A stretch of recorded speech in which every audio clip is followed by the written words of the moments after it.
Selamat malam para pendengar setia di seluruh Indonesia di Dongeng Aki Rukman. Selamat mendengarkan dan tetap merdeka. Assalamualaikum warahmatullahi wabarakatuh. Bismillahirrahmanirrahim. Innal hamdalillah usolli wa usollimu ala rasulillah wa ala alihi wa sahbihi wa mawalah. Asyhadu an la ilaha illallah wahdahu la syarikalah wa asyhadu anna Muhammadan abduhu wa rasuluhu alladzi la nabiyya ba'dah, amma ba'du. Bapak, Ibu dan kawan-kawan sekalian, sampurasun and selamat malam. Alhamdulillah ada anak Aki dari Garut yang berbicara, Ki, kalau gitu ini sebetulnya bisa dipakai sekarang juga langkah-langkah yang dulu kita laksanakan bersama itu. Emang ini adalah langkah-langkah dasar tentang makeup atau tupoksi PLKB. Jadi ini dasarnya.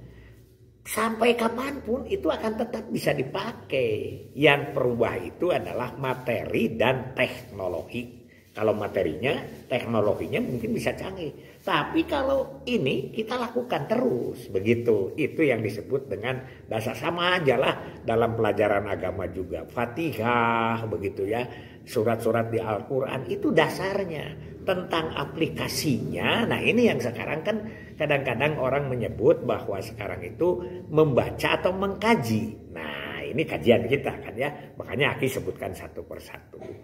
Kemudian dengan kita pergi ke RT, ke rumah, apa yang terjadi?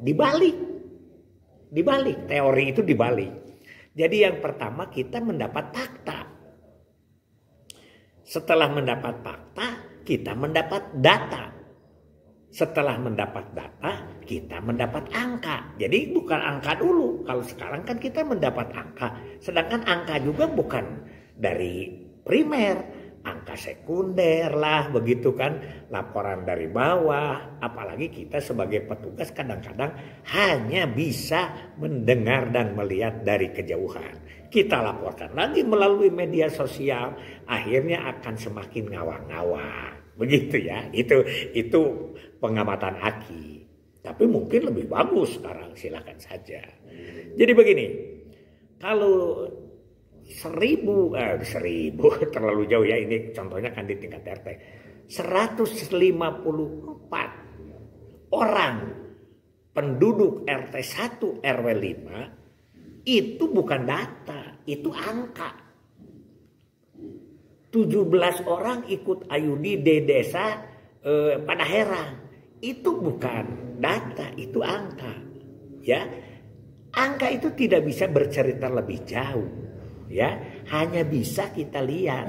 Jadi untuk apa? Untuk kecenderungan. KIE-nya adalah KIE massa. Begitu, sayangku, adik-adikku, anak-anakku, ya. Begitu. Nah, kalau data itu adalah yang sudah dianalisa, yang sudah dikaji. Nanti Aki akan cerita tentang bagaimana pengolahan data di itu aja di situ. Di mana di R1 saja, di R1 Elko ya dulu, sekarang R1 KS namanya. Di situ aja. Di situ aja sudah ada 2 analisa yang berat. Yaitu analisa ke pinggir, satu baris kan ke pinggir. Misalnya diicih umurnya sekian, ikut anaknya berapa, pekerjaannya apa. Itu KIE ke pinggir itu, analisa ke pinggir itu adalah untuk KIE individu. Itu pentingnya. Sekarang ini kan kata data-data ramai diserahkan ke atas, tapi dimaknai dan dikerjakan di bawahnya itu lambat. Jadi lebih mementingkan setor data ke atas daripada kita mengerjakan operasional dari data itu. Itu yang satu ya. Jadi itu analisa ke pinggir, nanti kita bercerita lebih panjang. Kenapa sampai kan itu yang langkah-langkah Aki lakukan tahun 71 itu menjadi cikal bakal 10 langkah PLKB di tahun 1976. yang disusun oleh Diklat Bandung itu ya, pimpinan Dr. Kusdinar Yogasara. Wah, di situ kan banyak tokohnya ya. Ada Pak Hertog, ada Pak Saud, ada Pak Suwardi Puntang itu bagian ya, banyak pada waktu itu. Nah, jadi kalau kita pergi ke satu tempat, kita itu dapat dulu fakta. Begitu masuk ke satu rumah Elko, kita dapat 1000 cerita dari pandangan kita dan dari pendengaran kita.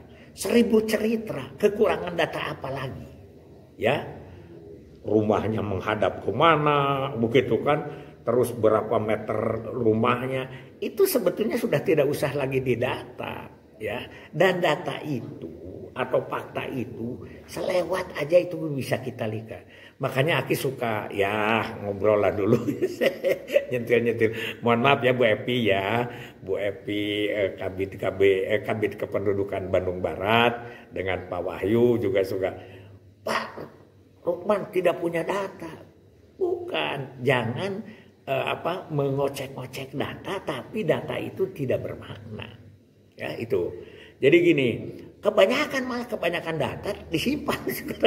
Kalau dulu lihat aja, makanya manajemennya adalah mikir, lompat, hakan.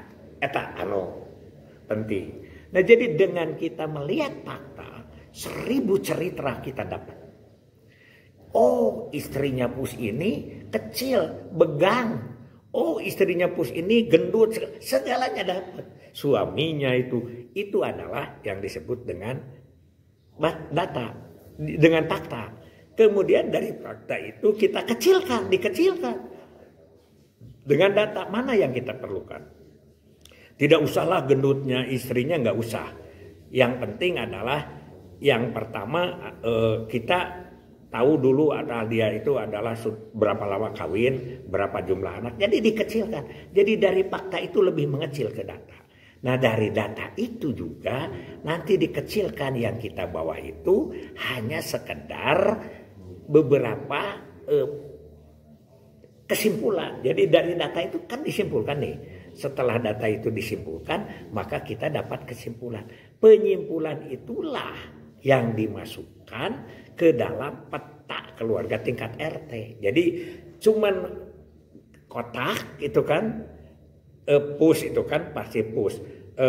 Pakai apa? Pakai warna biru. Warna biru itu kan ayudi itu. Sudah itu aja.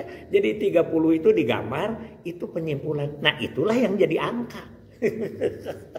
Terbalik ya. Itu. Tapi 1000 ceritanya sudah kita dapat.